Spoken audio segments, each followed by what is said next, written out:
Very well. So, unbelievable news for you guys. Finally, it looks like there is a bid for Dusan Vlahovic from Arsenal's point of view, and it looks like a swap deal plus cash. What is it? Are we just making a joke again? IG, I will kill you if you come up with these kind of made up news now. It's not a made up news, my friend. So, according to Carol, no, sorry, Carlo Lodisa, he says that Arsenal have made a bid for Dusan Vlahovic. You're going to say, I just believe Fabrizio Romano. I'm not going to believe this BS. No way. But there are reports that are really strongly coming up. And also there's a report from Gazzetta IT. They say that Arsenal's latest offer for Vlahovic is 55 million euros plus Lucas Torreira, who has a value of 15 million euros, taking the total to 70 million, with the club hoping to tempt Fiorentina to have Vlahovic immediately. Officials at Fiorentina are considering the offer, and report also which is translated by GIFN, they say that Vlahovic is pretending that nothing is happening and isn't expressing himself openly yet. So whatever Vlahovic had come out and spoken to media is actually not the truth. Apparently, according to GIFN, they say that there is more truth than that is actually meeting the eye, and for now it's up to Fiorentina to say yes. They are considering the offer, and I'm pretty much sure the player party is as well. But the reports that have come out of ludicrous salary, I don't think so. At 21 years of age, I don't know why he's gonna ask that much, and I don't even think so if he's gonna get that in any other club at the moment. So things are pretty much clear. Arsenal have strongly made a bid, and that's a really strong bid. I mean, 70 is what I think Fiorentina were expecting for Vlahovic as well. Let's see if they're going to get it, but the decision has to be made more quick. I mean, it has to be super quick. Would you take Dusan Vlahovic?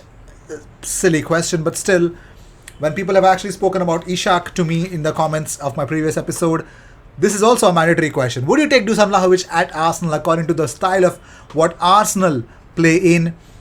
If you ask me, well, Mikel Arteta's talent ID is crazy, and if he's picked Dusan Vlahovic, I can understand what he can bring to the table. Also, according to Gianluca Di Marzio, Roma have given an ultimatum to Arsenal over their offer for Ainsley Maitland-Niles. The Giallorossi want an answer from Arsenal within the next 72 hours. So Arsenal have 72 hours to sell Maitland-Niles. Well, Roma's offer always remain the same, and that is a loan with an option to buy of around 10 million euros. Roma gave an ultimatum. Arsenal hesitates and continues not to give definitive answers. The Giallorossi, however, are in a hurry to close a deal for Maitland-Niles. So there's a hurry from Roma. The question is, will Arsenal just go on with it, or they're gonna resist strongly enough, and how is it going to be? Also, we have an update from Sami Mokbel. Sami Mokbel says Maitland-Niles wants to join Roma, but if Arsenal stand in his way, he will stay in North London. Kolasinac is also wanted abroad with...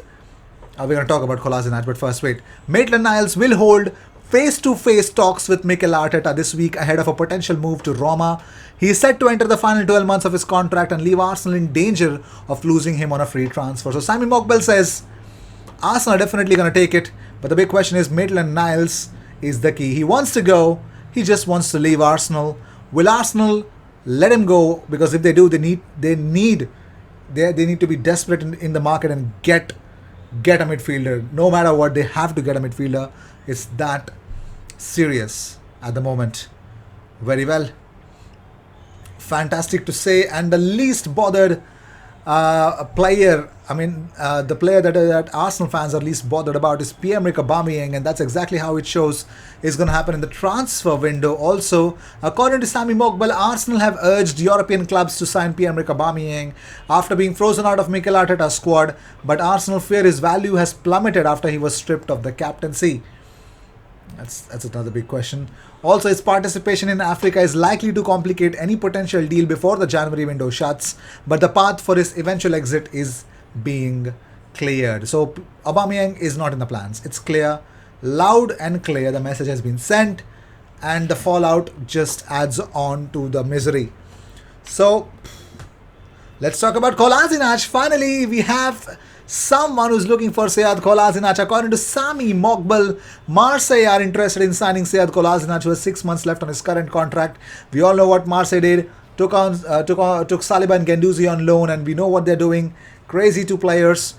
But Sead Kolasinac is one of the players that is also on the radar for Marseille. Marseille, please come and take more people that we have, that we don't want. Please, there are more. Please take them as well. Lee Dixon opened up about Takehiro Tomiyasu. He says, hugely effective with his athleticism, the way he gets about the pitch, the understanding of the game, the delivery, his strength, pushing players off the ball. It's like Takehiro was made for the Premier League. He's just tailor-made. Yeah, that's a good word to use. Tailor-made, yes. Tailor-made. Yes, tailor-made. So moving on, let's talk about Jonathan Dinzey and Deuce Molle. So the two youngsters have been called back from their loan spells in their respective clubs. Now, Jonathan Dinzey spent the first half of the season with League Two side Carlisle United, during which time he made only 3 first team appearances.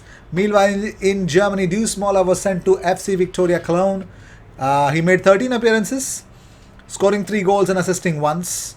So they're back to the team, and I'm pretty much sure if they're back to the team, there's a reason for that. So, yep, you know why they came back. So with this, I'd like to end this episode. Thank you so much for tuning in. Let me know in the comments, Dusan Vlahovic to Arsenal. Should Arsenal just go for it, 55 million plus Lucas Torreira for Dusan Vlahovic, or should they pay more, or should they pay less, or they should not even go for Dusan Vlahovic? In the comments, let me know. I'll see you in the next one. Until then, cheers.